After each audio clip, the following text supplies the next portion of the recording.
Primer trámite constitucional que modifica el Código Procesal Penal en materia de procedencia de la prisión preventiva y de suspensión de la ejecución de la sentencia respecto a mujeres embarazadas o que tengan hijos o hijas menores de 3 años. Este es un proyecto que, de acuerdo a lo que resolvió la Sala en su momento, corresponde que también esta Comisión de Seguridad Pública se pronuncie respecto de esa iniciativa legal, presidente. Lo ponemos en tabla y nos pronunciaremos, secretario. Perfecto. Bueno, vamos a continuar entonces, como acordamos en esta sesión, con el texto comparado al proyecto de ley, el segundo trámite constitucional que moderniza los delitos que sancionan la delincuencia organizada y establece técnicas especiales para su investigación. Señor secretario. Presidente, en la sesión pasada, página 11, el texto comparado. Senador Osandón. Usted en una reunión en La Moneda me dijo que tenía una sorpresa y yo quiero escuchar esa sorpresa. Que no le han dado la cuenta, pero la deberíamos tener aquí. Ya, pero... Es que tenemos una propuesta del Ejecutivo para el punto aquel con la Policía de Investigaciones. En la sesión de las 5:30, presidente, doy cuenta de eso. En la sesión de las 5:30 va a dar cuenta el secretario. Doy cuenta de... ¿Cómo se saca los balazos? Qué artista, ¿no?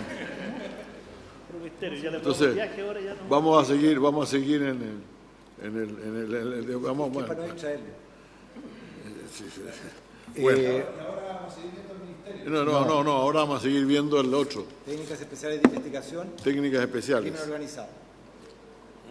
Bueno, habíamos quedado, como estaba yo indicando, en el texto comparado, en la página 11, la Comisión en la sesión pasada dejó pendiente el artículo 293 bis. Sí.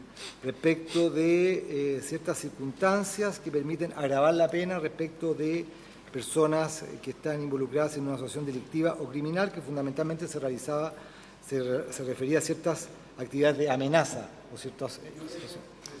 Sí. Por su intermedio, preguntarle al secretario, tengo el recuerdo que hay varias, son un par de artículos aprobados, pero que nos iban a entregar una redacción. ¿Se acuerda cuáles son o no? Sí. ¿Y se acuerdan ustedes? ¿Hicieron la tarea o los vamos a rajar? No lo hemos hecho. ¿Cuáles son, perdón, Catalina, recuerda usted? Sí, presidente. Buenas tardes, senadores. Nos solicitaron estudiar la posibilidad de encontrar una figura intermedia a propósito de los artículos 292 y 293. En la hipótesis de que no concurrieran todos los requisitos para que se configuren los tipos de asociación delictiva y asociación pues ahora más criminal. lento y fuerte, pues está el ruido por aquí, así que... Pero si quieren... No, y lo que yo recuerdo es que dejamos esto pendiente, pero está pendiente. O sea, el artículo está aprobado, pero digamos de agregar, eventualmente hacer un agregado con una figura intermedia que ustedes nos están debiendo. Les recordamos la deuda y seguimos adelante. Sí, presidente, si me permite solamente recordar que la Comisión, a partir del estudio de los dos tipos de asociaciones que se están tipificando, las delictivas y las criminales, quedó en el acuerdo más o menos en el sentido o la idea de la Convención de Palermo, de incorporar también una sanción para aquellas que, sin ser ni criminal ni delictiva, se trate de grupos que también están orientados a provocar determinado tipo de delito. Y eso es una reacción que está pendiente, es una norma que ha sido aprobada por la Comisión, digamos, al referéndum, a partir de la redacción que tiene que ser propuesta por el Ejecutivo, porque es un tema de... Entonces quedamos a la espera, por favor, de que nos traigan esa redacción en la próxima sesión. Ahora sí. Sigamos entonces con el 293 bis. Bueno, ese artículo quedó pendiente, presidente, en su momento, una de las cuestiones que se discutió en su momento era si las situaciones que determinan el agravamiento de la pena son propias o no de la actividad ordinaria, podríamos decir, de las asociaciones ilícitas o criminales, y si era necesario incorporar esto como una norma distinta. Sí. Y por tal motivo la Comisión estimó dejarlo pendiente en ese momento al final de la sesión del martes pasado. Efectivamente, o sea, yo recuerdo, el tema es bien simple, o sea, se está sancionando en el artículo 293 el tomar parte de una asociación criminal. Y es sancionado con un presidio menor en su grado máximo, lo mismo y luego se dice que se entiende por la asociación criminal toda organización formada por 3 o más personas con acción sostenida en el tiempo que tuviera entre sus fines la perpetración de hechos constitutivos de crímenes. Si la asociación tuviera entre sus fines la perpetración de crímenes y simples delitos, Se aplicarán las sanciones dispuestas en el inciso primera.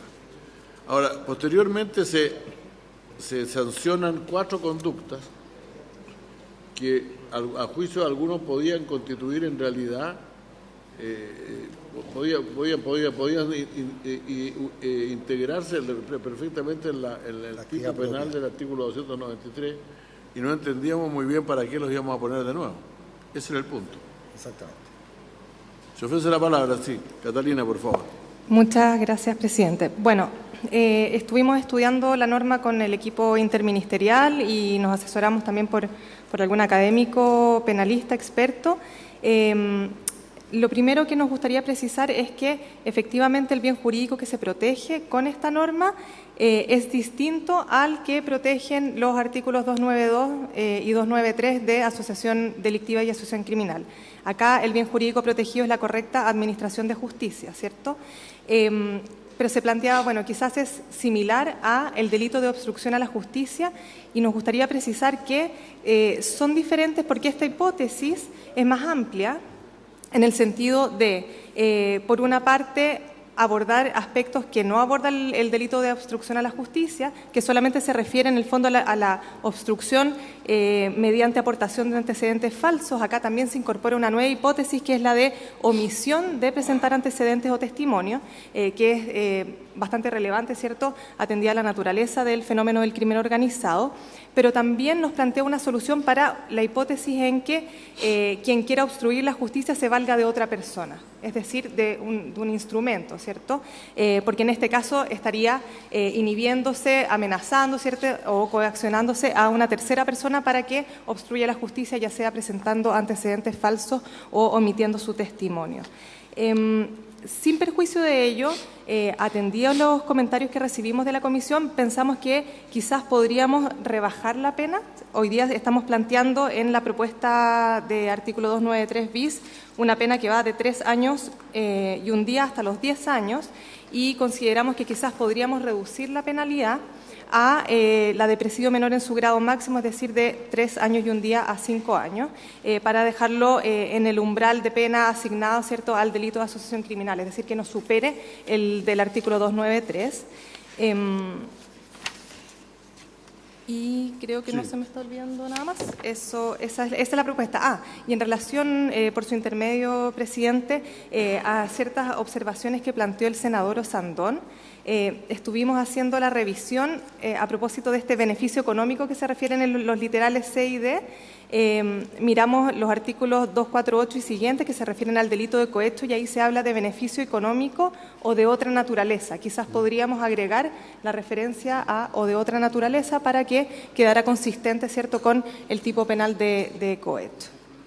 Bueno, si les parece, Eso es lo que planteamos, ¿se acuerda de la protección, reventar, etcétera? Correcto. Lo que nos propone la señora Catalina Lago es mantener el artículo, y yo en realidad creo que tiene razón, o sea, hay bien jurídico protegido distinto ahí, pero la posibilidad de reducir la pena para que no quede más alta la del 293 bis que la del 293, como corresponde, y al mismo tiempo agregar la expresión o de otra naturaleza. En la parte se refiere al beneficio económico. Perdón, ¿se acuerdan que hablamos también? ¿También? Sí. Me está pidiendo la palabra la Fiscalía, pero cuando usted quiera... No, se la damos después a la Fiscalía. No, es que amanecer... O sea, cuando uno amenaza seriamente... habíamos hablado que la palabra seriamente es como extraña. Era más... Habíamos hablado de la palabra... que fuera una amenaza verosímil, algo así, o sea, algo real, porque seriamente. Y lo otro, amenazar seriamente o constriñer violentamente. El violentamente está absolutamente de más porque si no, no sería constreñir. ¿Se acuerda que yo me metí en el diccionario? Y el diccionario es clarito. Tenemos un poquito. Sí. La amenaza no tiene para qué decir seriamente, si es una amenaza, no hay una amenaza poco serio. Se entiende que debe ser seria y grosera. Espérese, es que estábamos viendo Entre tanto, yo estamos de acuerdo con el beneficio económico o de otra naturaleza. Va a quedar medio rara la frase, ¿eh? Se la voy a leer, le voy a leer la frase como va a quedar. Sí. Va a decir, entregar un beneficio económico o de otra naturaleza a otro. Presidente. Cuando están hablando, ustedes están dedicados a la pregunta. Cuando termine, ¿me pueden escuchar, por favor? Perdón, ¿me pueden escuchar, por favor? Gracias. Gracias. Es que si vamos por detrás, viejo, no vamos a terminar nunca esta sesión, lo siento mucho. Que aquí va a quedar diciendo, ofreciere o entregare un beneficio económico o de otra naturaleza a otro. Es un poquito raro. No, de otra naturaleza no. No, es que dice a otro. Hay que eliminarle la otro, ¿no? No, la otro es el que recibe la amenaza. Claro, o sea, entregar a sí mismo. Sí. Bueno, hay que buscar formas de escribirlo razonablemente. De otra naturaleza. No, otra, no. De otra naturaleza. Hay que usar la palabra otro y otra copulativamente, prácticamente juntos, ese es el punto. Suena medio raro, pero está bien. Bueno, entonces estamos claros en que sería rebajando la pena un poco para dejarlo igual que la otra. Sí. Queda claro que es de otra naturaleza, es decir, beneficio económico o de otra naturaleza. Y le doy la palabra a don Mauricio Fernández, una cosa, que quería hablar. Perdón, para terminar el tema, presidente. No, es que don Mauricio tiene algo que pronunciarse sobre esto todavía. Sí. Lo que hace es que yo le pondría... Ya, bueno. Don Mauricio. Gracias, señor presidente, por su intermedio. Saludo a toda la comisión y a todos los presentes ahí en comisión. El tema de la rebaja de la pena puede ser razonable. Creo sí importante que se aclare que el que sin ser parte de la organización criminal en el 293 bis podría partir con esa frase, el que sin ser parte de la organización o en la asociación delictiva o en la asociación criminal incurriera en estas conductas, y si es parte, en un párrafo final, si es parte, se considera un agravante, porque pareciera en el fondo un extra de parte de alguien de la organización criminal que tiene una pena bastante baja y que se podría entender absorbida por la pena de la asociación delictiva o de la asociación criminal. Creemos que funciona mejor esta propuesta en función de los argumentos del Ejecutivo, reduciendo la pena, pero indicando que este delito especial que se está creando precisamente para alguien que no tuvo participación en la asociación más que cumplir este rol por el cual no se le está imputando la asociación delictiva o criminal, pero para el que, además de ser jefe o tener un rol importante en la asociación, además incurre en este tipo de conductas que son particularmente graves, tenga una agravación de la pena baja que tiene la asociación delictiva o la asociación criminal por el disvalor que hay detrás de tratar de crear pruebas falsas o tratar de que desaparezca un testigo o un perito, etcétera. Eso. Pero yo sin embargo no entiendo que este delito lo estén cometiendo solamente aquellos que no han cometido el delito anterior.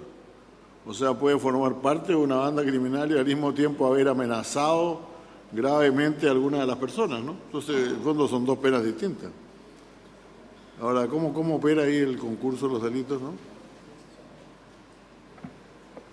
Presidente, en ese sentido, sí, efectivamente son dos delitos distintos. Por ejemplo, nosotros podemos tener la circunstancia de que tenemos una organización criminal que se encuentra en prisión preventiva y se puede hacer valer de un tercero efectivamente para, por ejemplo, coaccionar o amenazar a algún testigo con la finalidad de que efectivamente no preste su testimonio en el procedimiento.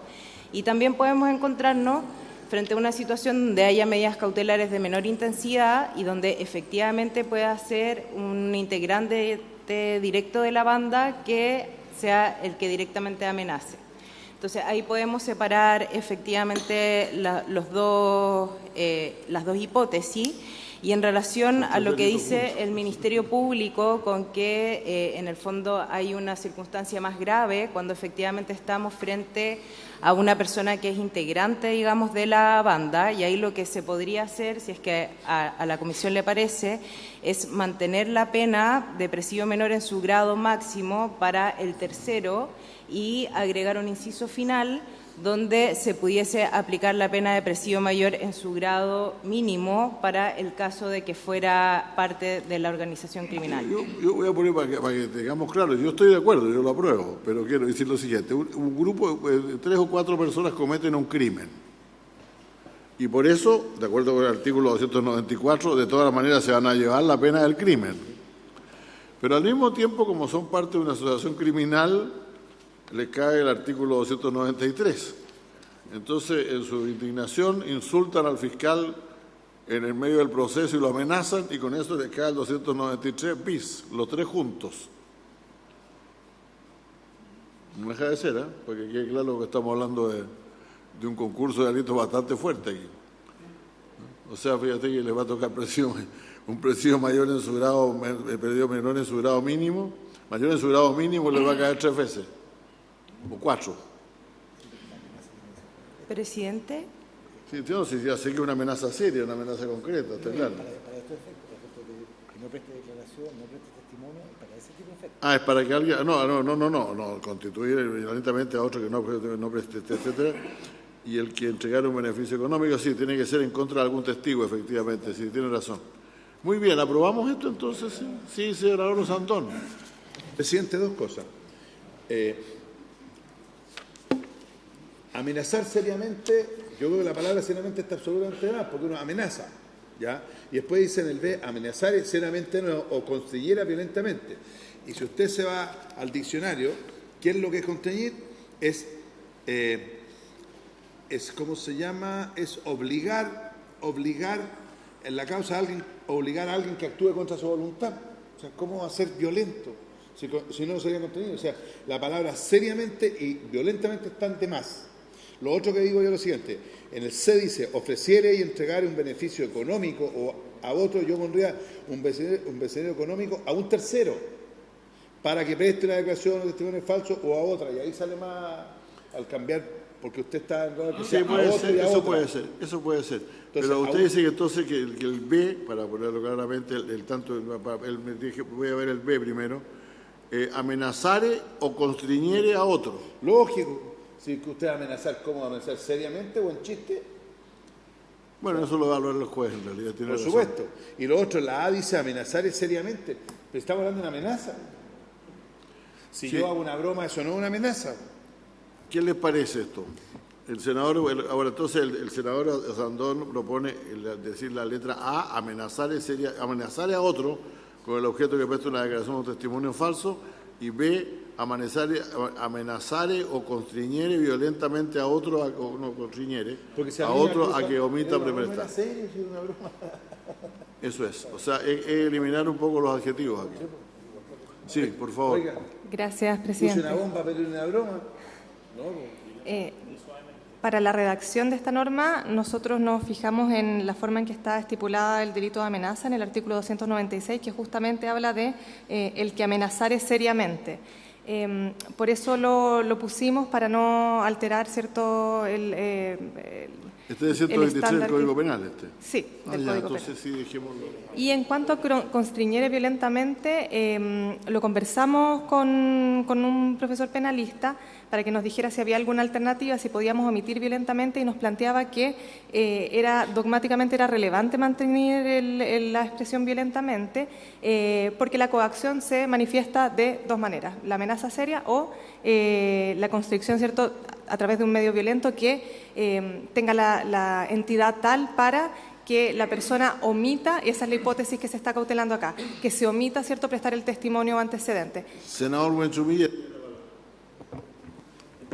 Presidente, mire, yo entiendo la norma de la siguiente manera. Yo entiendo que esta norma establece un tipo penal que pudiéramos llamar en sede procesal, que se produce durante el proceso y donde esta asociación ilícita en el proceso amenaza o ofrece determinadas cosas durante el proceso, ¿no es cierto?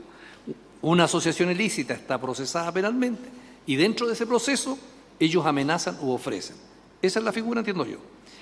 La pregunta es, ¿y por qué tiene que ser en una asociación ilícita cuando alguien que no está en una asociación ilícita también puede amenazar a alguien seriamente? Hay una solución en el Código Penal porque el delito de amenaza a que usted refería es un delito general de amenaza. Este es un delito de amenaza en sede procesal, cuando está el proceso penal. Entonces, aquí con esto estaríamos estableciendo un delito para las asociaciones ilícitas, pero no lo daríamos, por ejemplo, para los portonazos, para los robos, para el resto, en sede procesal. Entonces, ¿no será mejor establecer un delito general desde el punto de vista procesal, en todo proceso? ¿O esto dejarlo como un agravante en el delito de asociación ilícita? Porque no es lo mismo a lo mejor que te amenace un sujeto solo que te haga una amenaza a una asociación criminal que tiene más verosimilitud y gravedad en las amenazas que hace. Entonces, no sé, me gustaría un comentario. Voy a preguntar. La pregunta mía, senador, es que efectivamente puede ser un tercero que está vinculado por alguna razón con alguna de las personas que cometió el delito y no ser parte de la asociación, en cuyo caso ese es otro delito, efectivamente. Por lo tanto, yo no sé hasta qué punto vale la pena, yo por lo menos estoy como por dejarlo a esta altura como está, ¿no? Además me hace mucha fuerza, más allá de lo que plantea el senador Osandón, que esto ya está de esta forma tipificado en la ley, en el Código Penal, entonces, artículo 129, dice usted, ¿no? Y por lo tanto, ¿para qué cambiar una fórmula que ya está siendo usada? Pero en la otra se plantea que es seria y verosímil. Oye, si la vamos a ponerla igual, tengo que ponerla igual. Bueno, aquí dejamos seriamente. ¿Qué pasa con el resto de los delitos? Esa es la respuesta que yo ¿Cuál es el resto de los delitos que quedaron sepultados de pena? Adelante.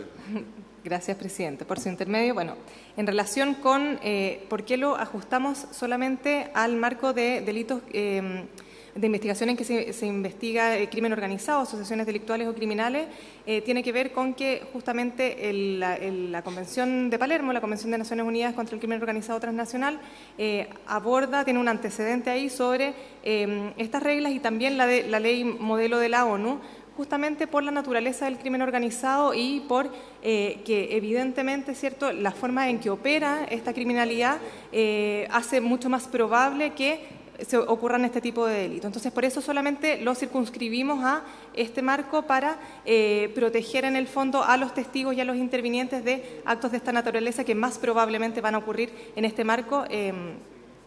Y en relación con lo que planteaba el senador Osandón por su intermedio, presidente, no pusimos el requisito de verosimilitud porque como se da justamente circunscrito en el marco de investigaciones por crimen organizado, consideramos que el hecho de que se amenace a una persona para no prestar un testimonio, ¿cierto?, para presentar testimonios falsos en una investigación que se sigue por crimen organizado, la verosimilitud está dada por estar, ¿cierto?, en curso una investigación por crimen organizado.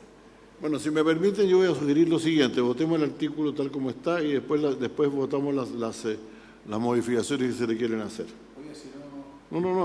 Si, no es tan, sí, está bien, la explicación está bien. Lo que sí que le agregamos el de otra naturaleza. Sí, de otra naturaleza, sí. Okay.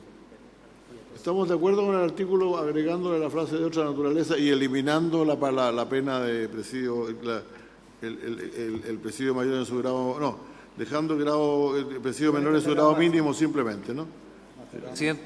Presidente, bueno, pero yo entiendo que el gobierno hace una opción de solamente establecer este delito para la asociación ilícita. Es una opción de política criminal y no respecto de otros delitos donde también pudieran haber amenazas, los cuales serían, digamos, trabajados conforme al delito general de amenaza. Ok, bueno, sí es así. Muy bien. ¿Estamos de acuerdo entonces? Muy bien, muchas gracias. Se ha aprobado este artículo entonces. Se aprobaría entonces 5-0 con la propuesta para el artículo 293 bis, que los cambios serían: el inciso primero, eliminar a presidio mayor en su grado mínimo, con lo cual queda solamente presidio menor en su grado máximo, 3 años y un día a 5 años, que esa es la pena que se había establecido. Sí. Y luego en la letra C y en la letra D, entiendo yo, agregar después de económico o de otra naturaleza. Sí. Beneficio económico o de otra naturaleza a otro, claro, no sé cómo lo habían dicho, porque quedara un poquito mejor desde el punto de vista de la... No, yo dejaría simplemente el que ofreciere o entregare a otro, un beneficio económico o de otra naturaleza para que preste una declaración. Cambiemos el a otro para adelante. El que ofreciere o entregare a otro. Perfecto, en las dos letras. Un beneficio económico para que preste una declaración o testigo, una declaración o testigo económico falso o de otra naturaleza, o sea, perdón, el que ofreciere o entregare a otro. Sí, está claro. Un beneficio económico o de otra naturaleza para que preste una declaración o testimonio falso o para que omita declarar o testificar, etcétera, y lo mismo cambio en el que sigue. Sí. Muy bien. En esos términos entonces se aprobaría por la unanimidad de la comisión. Así es. Vamos al artículo 294 entonces. Senador Buenchumilla.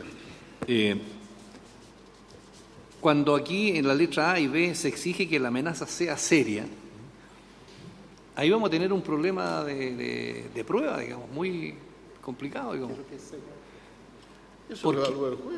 Porque vamos a llegar a la crítica que le hacemos a la ley antiterrorista. Sí. No, que después le des la palabra. Sí. Pero, escuchamos al fiscal. Ahí nos puede... A ver, don Mauricio, su opinión. Gracias, señor presidente. Abogado, no fiscal. La verdad es que tiene un serio riesgo de no ser aplicable esta figura, porque le pone muchos requisitos, porque no solo tiene que haber amenaza seria o violencia, sino que se produzca el resultado de omisión de la declaración o el testimonio. O sea, si la amenaza no es seria, o sea, si la amenaza es vista por el afectado como suficiente para omitir su declaración, para que el testigo perito diga, ¿saben qué? Con esta amenaza, para mí esta amenaza es suficiente y yo no declaro, pero no es considerada una amenaza seria en sí mismo, en su entidad, produce el mismo efecto. O sea, se evita que la organización criminal tenga una prueba clave en su contra y no cabe en el tipo penal. Entonces, creo que está siendo muy parecida finalmente a la amenaza normal del 296 del Código Penal y no estamos realmente dándole la mayor gravedad que tiene que la organización criminal logra eliminar prueba incriminatoria por la vía de amenaza o por otras vías como las señaladas en este artículo. Por eso que parece que lo que se está aprobando va a ser de muy escaso uso. Eso, señor presidente. Decía, estaba argumentando que lo de seriamente no tiene mucho sentido, pero la verdad es que lo que está proponiendo es decir que realmente esto es mejor dejarlo a las amenazas comunes y corrientes de cualquier otro proceso y no amerita una redacción especial para el tema de la asociación ilícita. Yo creo que, yo tengo mis dudas, yo la verdad es que estaría disponible para eliminar el seriamente o el seriamente y violentamente, pero en ningún caso para eliminar el artículo. Eliminemos las palabras entonces en la A, seriamente, y en la B, amenazar o contribuir violentamente. De las dos se elimina el seriamente y el violentamente en la B. Nosotros estamos siendo amigos, nos queremos mucho. Muy bien, aprobado entonces, listo, así, ya, listo. Sigamos con el 294, secretario, porque estamos hablando mucho por cada artículo. El artículo 294, propuesto por la indicación, dispone que las penas para los que estén involucrados en una asociación delictiva o en una asociación criminal, artículos 292 o 293, se impondrán, lo que se señaló en su momento, sin perjuicio de las que le correspondan por los crímenes o simples delitos cometidos con motivo u ocasión de tales actividades. Es la doble penalidad. La pena del delito más la pena de ser simplemente partícipe de una asociación. Sigamos con el artículo. Cuando la asociación se hubiera formado a través de una persona jurídica, se impondrá además como consecuencia accesoria de la pena impuesta a los responsables individuales la disolución o cancelación de la personalidad jurídica. En todo caso, agrega la norma, se impondrá el comiso de ganancias de conformidad con el artículo 24 bis del Código Penal. Asimismo, caerán en comiso todos los activos vinculados a la actividad en cuyo contexto se hubiere perpetrado el delito, a menos que se acredite su origen lícito. El comiso de ganancias será impuesto en conformidad con los procedimientos establecidos por la ley. ¿Estamos de acuerdo en esto? Muy bien, aprobado entonces. Faltaron los azotes nomás, que ustedes han visto que hay un señor que lo pillaron llevando alcohol al Mundial de Fútbol y le han aplicado una pena de azotes. A continuación, presidente, el artículo 294 bis. Ya, adelante, dispone secretario. que se impondrá asimismo el comiso de las ganancias obtenidas por una organización delictiva o criminal en los términos del artículo anterior cuando, primero, se dictare sobre procedimiento temporal conforme a las letras B y C del inciso primero y el inciso segundo del artículo 252 del Código Procesal Penal. Segundo, Este es el de fallecimiento, ¿y cuál otro? ¿Cuáles son los casos del 290, del B y el C? El fallecimiento, ¿no es uno? ¿No? Presidente, si quiere, esta norma del 24 ter que se está haciendo referencia es aquella que se establece para efectos de que el imputado no distraiga sus bienes y los transfiera a terceras personas, ¿cierto?, para efectos de evitar que se decomisen los bienes. Entonces ahí está la hipótesis de la persona que adquirió como heredero o bajo cualquier título gratuito. Los que participaron en la comisión del delito, cuando se comete el delito, ¿cierto?, actúan en interés de otra persona que se beneficia, a esa persona también se le decomisa. La persona que adquirió la ganancia sabiendo, debiendo saber que provenía de un delito, y si la ganancia proviene de un hecho ilícito que hubiese sido introducida al patrimonio de una persona jurídica. Esas son las hipótesis. O sea, en ese caso los bienes van a comiso de todas maneras cuando se trata de asociacionismo. Sí, la hipótesis que había señalado... Perdón, senador Sandón. En el artículo que hablamos recién, perdón, que no sé si se había cambiado porque como hablaste y me saltó. No sé si está exactamente, lo voy a leer porque parece que a lo mejor está mal lo mío. Decía, en todo caso se impondrá el comiso de ganancia de conformidad al artículo 24 bis del Código Penal. Asimismo caerán en compromiso todos los activos. Eso dice así, secretario, ¿no? Sí. Sí, lo que pasa es que la palabra, como usted lo está diciendo abajo, en vez de activos no es bienes, en vez de activos, porque abajo lo están nombrando como bienes. ¿Cuál es la diferencia? Sí, por favor. Los Perdón. vinculados a la actividad. Aquí arriba dice, bienes dice abajo, en lo que usted leyó, y en el artículo que habíamos aprobado recién, que es el 294, dice, caerán en comiso todos los activos. Entonces, en vez de activos serían bienes, creo, ¿no? Sí, Catalina, por favor. Gracias, presidente. Lo que pasa es que esta hipótesis, que es la de comiso ampliado, es para el comiso de ganancias, por eso se habla de activos. Perfecto, Eso es. listo, gracias. Gracias. Clarito. Hipótesis, presidente, de las letras B y C y del inciso segundo del artículo 252 son cuando el imputado no compareciera al procedimiento y fuera declarado rebelde, cuando después de cometido el delito el imputado cayera en enajenación mental, y el inciso segundo cuando el acusado no hubiera comparecido a la audiencia de juicio oral y hubiera sido declarado rebelde de conformidad a lo expuesto en el artículo 100 y 101 de este código. Es básicamente la enajenación mental y la rebeldía del imputado. En este caso se impone el comiso de todas maneras. Exactamente. Muy bien. Son 4 numerales y más incisos. Segundo, se dictarle sentencia absolutoria, fundar la falta de convicción a que se refiere el artículo 340 del Código Procesal Penal o sobreseimiento definitivo fundado en la letra B del artículo 250 del Código Procesal Penal. La letra B es cuando apareciera claramente establecida la inocencia del imputado. Tercero, El problema es que este es un detalle la inocencia. Por tanto, pues aquí lo que se está planteando es la posibilidad de que el comiso rija igual, Sí.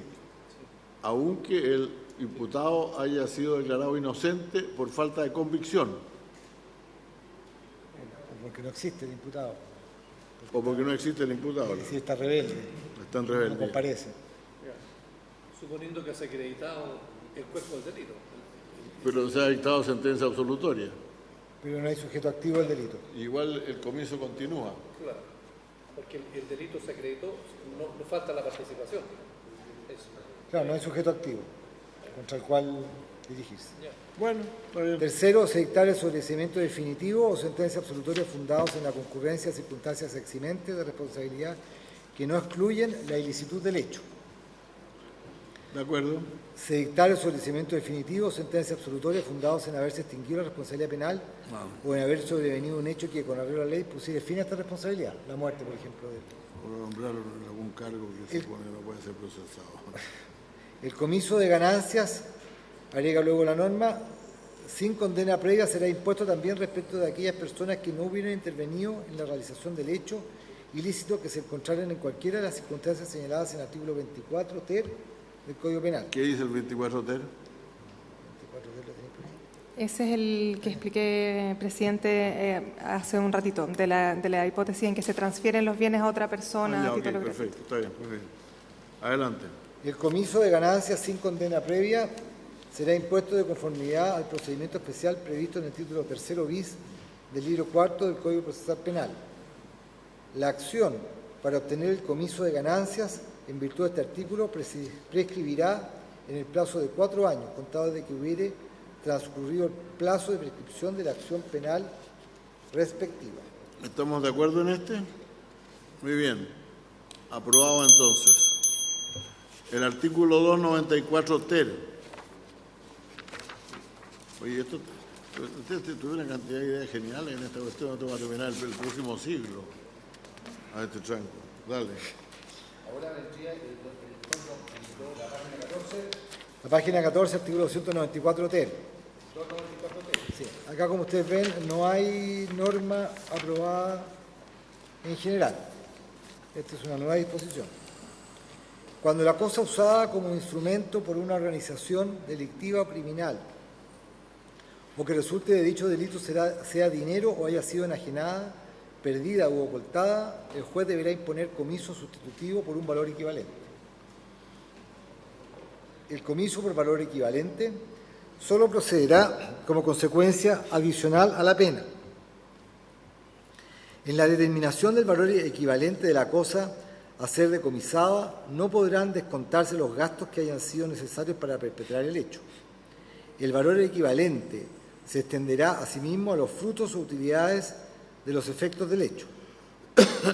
El Ministerio Público deberá solicitar la aplicación del comiso por valor equivalente en la oportunidad procesal prevista para solicitar el comiso de ganancias. Y la discusión sobre el monto del valor equivalente tendrá lugar Sí, que la agüita, por favor. en la oportunidad procesal prevista para la determinación Aquí no, deja Javier. de la magnitud del comiso de ganancias. Sí, síganos. No tengo. Pásela para allá, no. Para la siguiente sesión. Ya, sigamos, secretario. Ahí termina, presidente, el artículo 294 ter nuevo, que, como he señalado, se refiere a el reemplazo, un comiso sustitutivo por un valor equivalente cuando el objeto del delito propiamente tal haya sido vendido, enajenado, perdido u ocultado. Ok. Lo aprobamos entonces, si les parece. Aprobado este 4-0, señor 295. senador Quintana. El artículo 295 señala que el tribunal prescindirá de las penas señaladas en los artículos 292 y 293 o impondrá la pena inferior en 1 o 2 grados al integrante que, antes de tener lugar alguno de los hechos cuya perpetración constituyera el fin o la actividad de la asociación, le revelara a la autoridad la existencia de la asociación, sus planes y propósitos o la identidad de sus miembros. 2. habiendo o no habiendo intervenido en la perpetración de los delitos que constituyeran el fin o la actividad de la asociación o que correspondieren a medio de los que ella se valiere, revelar a la autoridad la existencia de la asociación, sus planes y propósitos o la identidad de sus miembros, de tal modo que a juicio del tribunal la autoridad hubiera estado en condiciones de disolverla antes de la perpetración de los hechos ulteriores. Perdón, ¿cuál es el cambio respecto del término en general? Está exactamente igual, ¿no? No hay cambio, presidente. No introdujimos ningún cambio a la norma. No, está como... No debería estar aquí porque ya está aprobado. Está aprobado, sí. Muy bien. Sigamos, señor secretario. A continuación viene la indicación número 4 de su excelencia el presidente de la República, que está inserta en el título 7, que regula los crímenes y simples delitos contra el orden de las familias, la moralidad pública y la integridad sexual. La norma tiene por objeto reemplazar la modificación que se había efectuado en la discusión en general. Se propone reemplazar lo que está ahí subrayado, que en la aprobación en general se proponía reemplazar: podrá autorizar la interceptación o grabación de las telecomunicaciones de esa persona o de quienes integran dicha organización, por podrá autorizar la interceptación o grabación de las telecomunicaciones. Lo que se propone en la indicación es reemplazar la frase solamente de quienes integran dicha organización, la fotografía, filmación u otros medios de reproducción de imágenes conducentes al establecimiento de los hechos y la grabación de las comunicaciones, por la captación, grabación y registro subrepticio de imágenes o sonidos en lugares cerrados o que sean de libre acceso al público. Podrá ser autorizado por el juez al solicitud fiscal cuando existan fundadas sospechas basadas en hechos determinados y graves que lo hicieron imprescindible para el esclarecimiento de los hechos. Esto se refiere a un artículo, a la pornografía, a la integridad, ese tipo de cosas, ¿no? Sí. ¿Cabe en este proyecto? Sí, por favor. Gracias, presidente. Efectivamente, esta norma ya había sido modificada por el proyecto de ley. Nosotros simplemente hicimos ahí un ajuste en la forma que se estaba modulando en el proyecto de ley esta indicación. Si usted me permite, presidente, nos gustaría hacer una breve introducción, porque ahora vamos a empezar a ver todas las técnicas especiales de investigación y quizás uno de los puntos más fuertes y valiosos de este proyecto de ley es que sistematiza las técnicas especiales de investigación de manera mucho más adecuada y razonable ahora. Nosotros cuando estudiamos el proyecto de ley, lo que hicimos fue... ¿Va a presidir un momento el senador Buenchumilla? Sí.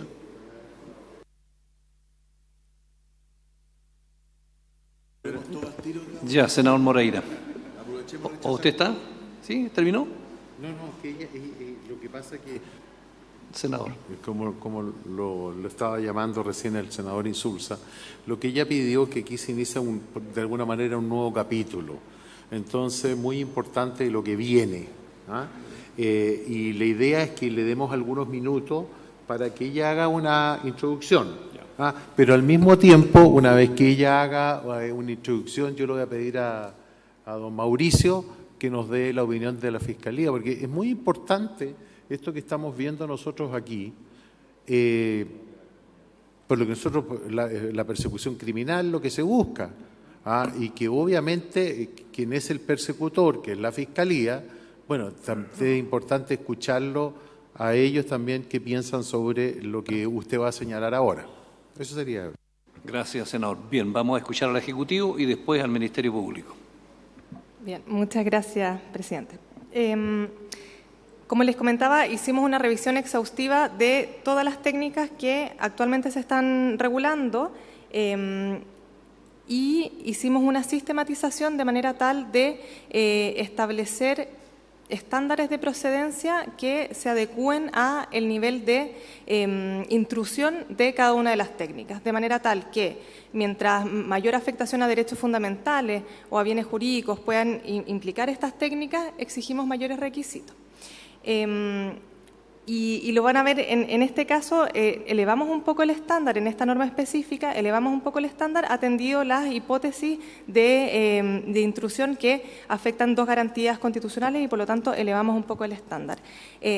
Previamente me gustaría mencionarles que en cuanto a la sistematización que se ofrecía en el proyecto de ley, nosotros hay un estándar que quisimos corregir porque observamos que había una sobreutilización del control judicial, particularmente lo que dice relación con los agentes encubiertos y con las entregas vigiladas.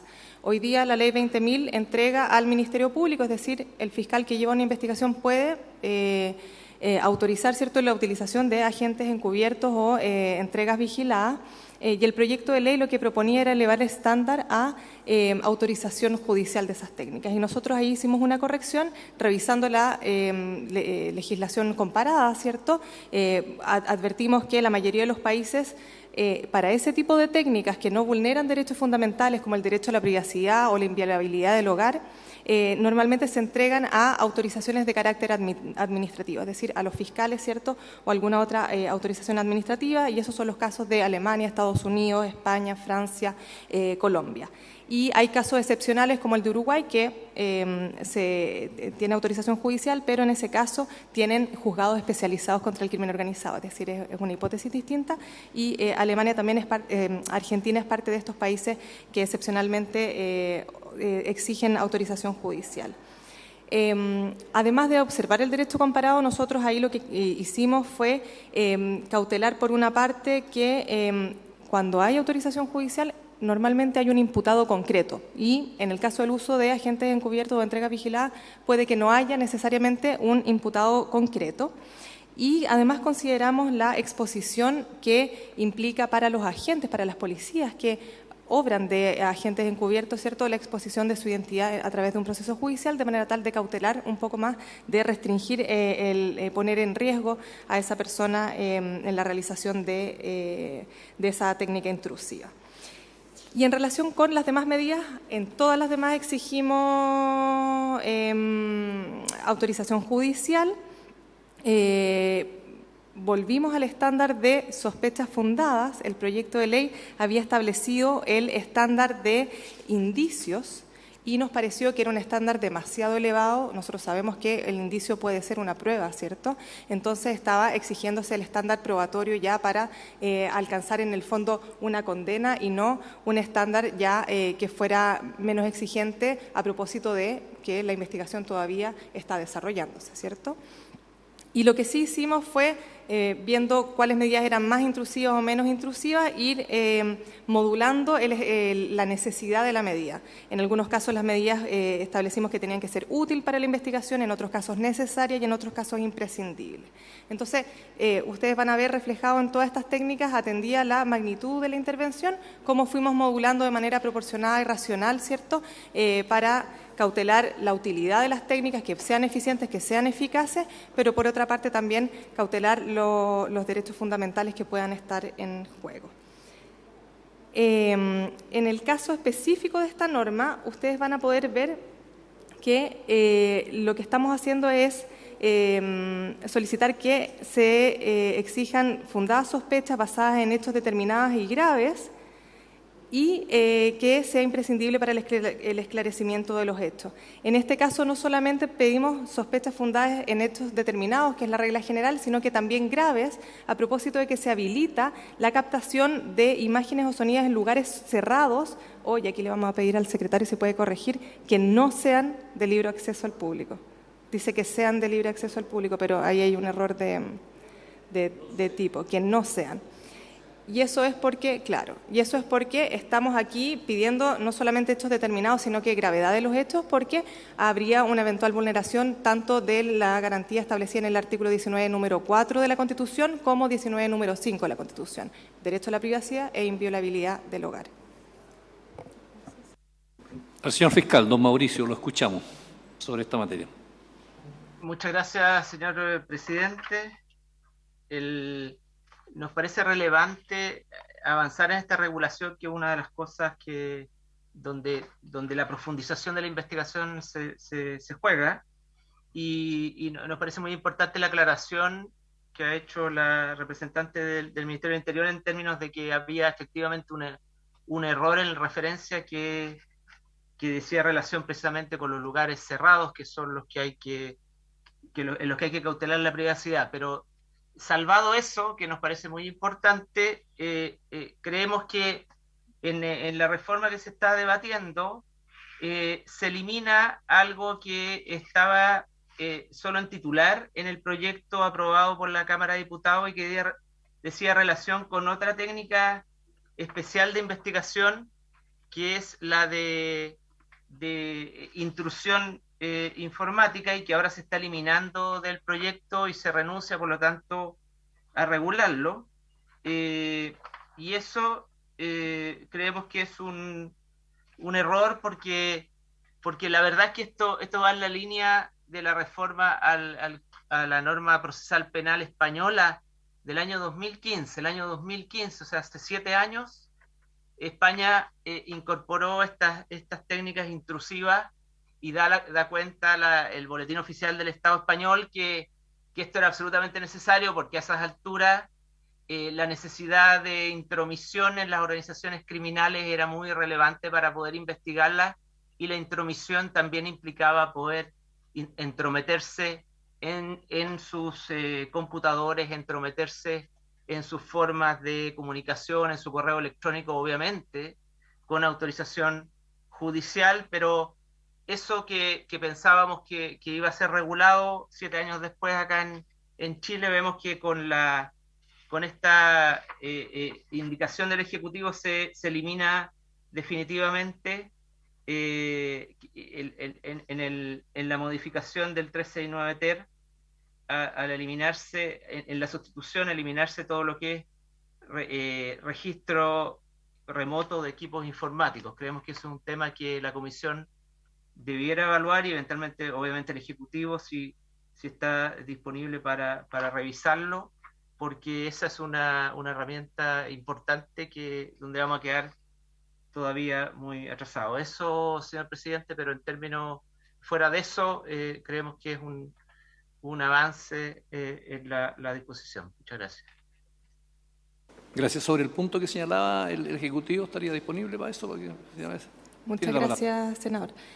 Bueno, hay una norma, una indicación presentada por el senador Osandón y el senador Van Rysselberghe, que justamente regula en detalle el registro remoto de equipos informáticos, que tiene una naturaleza distinta a estas medidas, y por lo tanto, si lo tienen a bien los señores senadores, podemos tener se puede sostener el debate sobre la pertinencia de esa norma una vez que lleguemos a la indicación número 16 que propone el artículo 225 bis.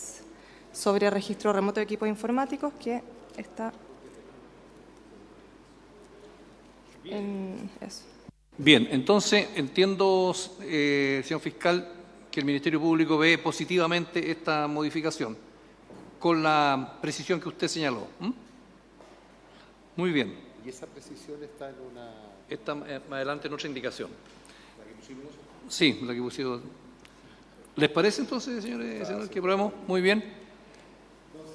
Señor presidente, sí, se aprobaría la indicación 4 con la única enmienda que en la sexta línea, donde dice que tiene que ser que no sean de libre acceso. Sí. Y se aprueba el 5 también, pues, digamos, si los vimos en su conjunto, ¿no es así?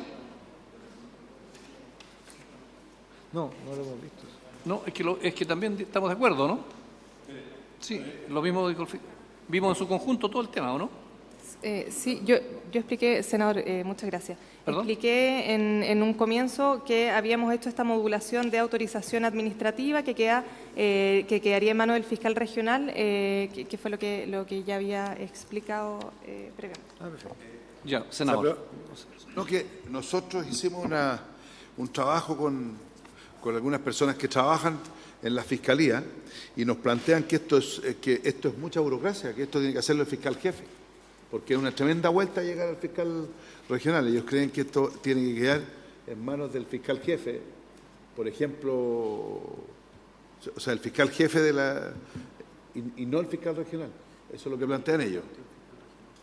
Y me lo planteó un fiscal regional. El Ejecutivo, ¿qué dice el Ejecutivo? Esta es una norma del Código Penal, no del Código Procesal Penal. ¿O no?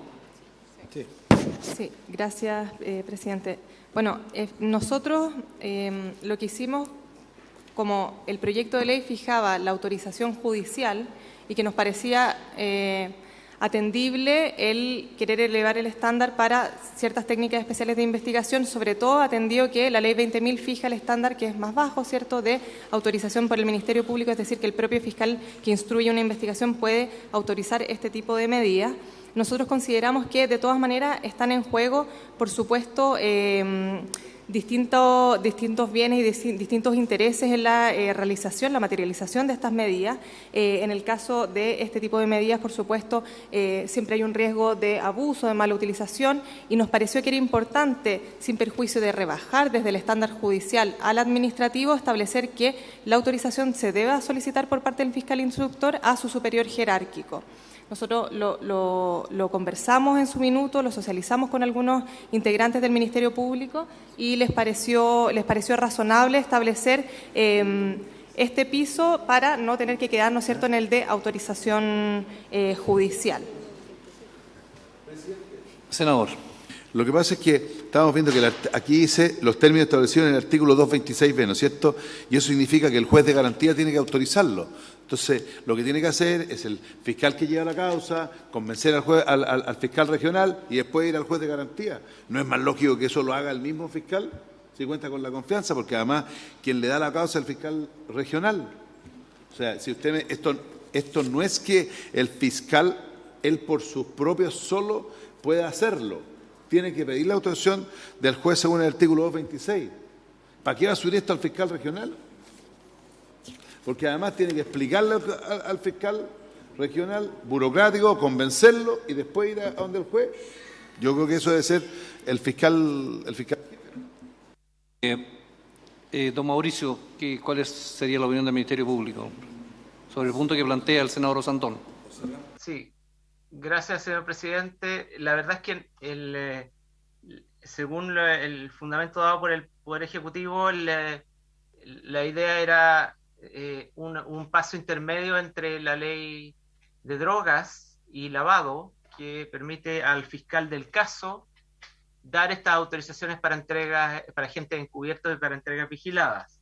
A nosotros nos parece importante avanzar en agilidad y por eso era razonable pasar del juez a el fiscal regional, y por eso creemos que es un avance. No tiene que pasar la remisión al 226 para otros aspectos, pero no para el efecto de obtener además una autorización del juez, sino que es solo la autorización del fiscal regional. Puede ser una hipótesis intermedia del fiscal jefe, pero la autorización del fiscal regional tiene un efecto también en términos de responsabilidad institucional, porque el fiscal regional la máxima autoridad en relación a la investigación. Los fiscales adjuntos, que sean jefes, son adjuntos a ese fiscal regional, y el fiscal regional tiene que hacerse responsable de las técnicas especiales o de las técnicas intrusivas que dispone. Y si el fiscal regional está muy en las nubes, bueno, habrá que establecer procedimiento de trabajo en esa fiscalía regional determinada para que los fiscales tengan fácil acceso a ese fiscal regional para que les autorice las entregas vigiladas o los agentes encubiertos, y así también se compromete más con la marcha de las investigaciones más complejas de las que estamos hablando. Eso, señor presidente. Sí. Senador Osandón. Sí, mire, que no entiendo lo que dice el fiscal, porque aquí en el artículo 226 dice para la utilización de las técnicas referidas a este artículo. El Ministerio Público hará siempre requerir la autorización de un juez de garantía. Eso dice el artículo 226. Entonces aquí, insisto, por eso no entiendo lo que él dijo. En vez de que el fiscal jefe dé el visto bueno para pedirle al juez, aquí sale. Disculpe, senador, es el 226B, B alta. En la página 37 ver, está vamos a la verlo al tiro. 226B. La página 16 está. Sí, pero la norma a la que se hace referencia este artículo, que es el 226B, está en la página 37. ¿Dónde está la página 37? Si me permite, lo puedo leer. Por favor. Si quieren. 37, okay. Un momentito. Dice... Sí, sigue, por favor. Ámbito de aplicación. El fiscal regional competente podrá autorizar a funcionarios policiales determinados para que se desempeñen como agentes encubiertos o agentes reveladores, cuando sea necesario para lograr el esclarecimiento de los hechos que involucren la participación en una asociación delictiva o criminal, establecer la identidad de intervención de sus responsables, conocer los planes de la asociación y prevenir la comisión de sus delitos o comprobar los que hubiesen cometido. Al autorizar las medidas, el fiscal regional deberá asegurarse que ellas se limiten a las acciones estrictamente necesarias para los objetivos de la investigación, que los agentes reveladores infiltrados no induzcan a la perpetración de delitos y que la seguridad de los agentes reveladores infiltrados se encuentre debidamente resguardada. Y luego va regulando los actos, qué elementos debe reunir este acto de autorización. Por lo tanto, disculpe, Oye, senador. ¿dónde está el 226B? En el Código Procesal Penal. Senador Sandón, ¿quiere la palabra? Perdón, presidente, que aquí mis asesores me están hablando de que... ¿Cómo es? No, en el Código Procesal Penal no hay 226B, hay un 226 bis, y el 226 bis se refiere a técnicas especiales. Aquí esos 226B, no sé, ámbito de aplicación. Claro, es una norma que introdujimos a través de una indicación posterior que está en la página 37. No está actualmente, es una propuesta de indicación que ahí regula latamente cómo queda en manos del fiscal regional la autorización de este tipo de medidas. ¿Sabe lo que pasa? Es que, presidente, perdón. Senador Sandón. Lo que pasa es que, en el fondo aquí, ese fiscal nacional tiene una autoridad inmensa para hacer todas estas cosas, ¿ya? Sí, claro. La gracia, aunque aparezca más burocrático, del juez de garantía es que hay un doble control. La transparencia de algunas cosas en las investigaciones que se han dado son bastante complicadas. Mire, voy a dar un ejemplo súper concreto, apareció una denuncia de lo que está pasando en la Municipalidad de Puente Alto. Lo que está pasando hoy día en la Municipalidad de Puente Alto. Hubo una denuncia que hay un caso. Resulta que contesto el teléfono y está la periodista. Yo no tengo nada que ver, yo no soy alcalde hace 12 años. Pero me empieza a preguntar un montón de cosas y todas las cuestiones, y de repente me doy cuenta que se sabía de memoria la carpeta secreta completa. Y llamé al fiscal. No, me dijo, no. Y a los 2 días me llama, sí, es verdad, la periodista tiene completamente la carpeta. Con ese nivel le vamos a entregar a un señor así que pueda hacer lo que quiera investigarnos. Tiene que haber un doble control, como está funcionando esto públicamente, tiene que haber un doble control, por último, de un juez. O sea, lo encuentro sumamente peligroso que este señor que el fiscal regional tenga ese poder. Me parece, es mucho más simple que el que está llevando la investigación o su fiscal jefe le pregunte al juez de garantía. Pero hoy día lo que se ha demostrado en transparencia es súper peligroso.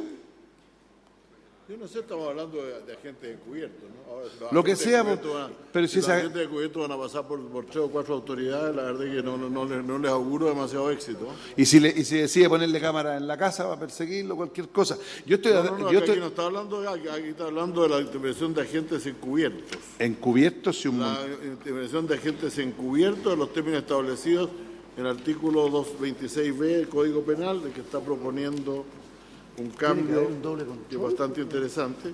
Ese es página 37, me dijo, ¿no? Control del lado. Y que aquí diría... Mi opinión, presidente, es que tiene que haber por lo menos un control. No, si un control tiene que haber, por cierto. No, claro, pero es que se ha demostrado que no hay controles porque después de que a usted lo involucran hasta el cogote, después ni lo piden ni perdón. Pues. Si al final la investigación la terminan haciendo los periodistas. Bueno, en realidad yo estoy de acuerdo con el senador Osandón en que hay muchas filtraciones y cosas así, pero no creo que estemos tomando demasiado en serio a esta altura lo que significa poner, primero funcionarios policiales, no cualquier señor recogido en la calle, funcionarios policiales, a trabajar encubiertos en una ocasión en que mientras menos personas, ¿perdón? Bueno, podría ser también, ¿no? Eso ya dependerá del año. Son policías. Tienen que ser policías. Yo no sé, yo lo que le puedo decir es bien simple. Yo la verdad es que yo he visto cómo opera esto y generalmente opera muy claramente entre fiscales y policías y es medio difícil que esta cuestión se abra para 20.000 partes distintas, además estamos hablando de crimen organizado. Pero mire, este es un tema yo creo que es muy delicado, porque yo estoy de acuerdo con el senador Osandón, por así decirlo, en muchas otras ocasiones parecidas hemos hablado de la necesidad de que el juez de garantía otorgue la autorización para escuchas telefónicas, para otros tipos de cosas. Aquí estamos excluyendo al juez de garantía. Yo les voy a proponer que, como faltan 5 minutos para el próximo de esta sesión, la podamos cerrar y podamos continuar la siguiente ya inmediatamente después. Yo planteo que este es un tema que tenemos que discutir con los equipos técnicos, porque lo que está pasando en algunas cosas es de que aquí hay una investigación acá y otra en la tercera, en el Mercurio, y al final los terminan condenando a los inocentes. Lo viví en carné propia, ¿no es cierto?, en cosas que el propio fiscal nacional me decía, no, si eso no corresponde, y lo hacían igual. Entonces resulta que aquí es muy peligroso, porque como se está funcionando eso, pueden hacer eso para perseguir a una persona políticamente. Entonces, por último, usted tiene Pero, senador Osandón, vamos a discutir esto con calma la próxima sesión.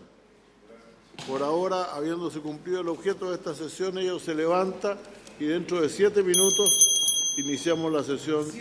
7 minutos. Sí, porque son las 4:26. ¿La sesión hasta qué hora es? Ahora.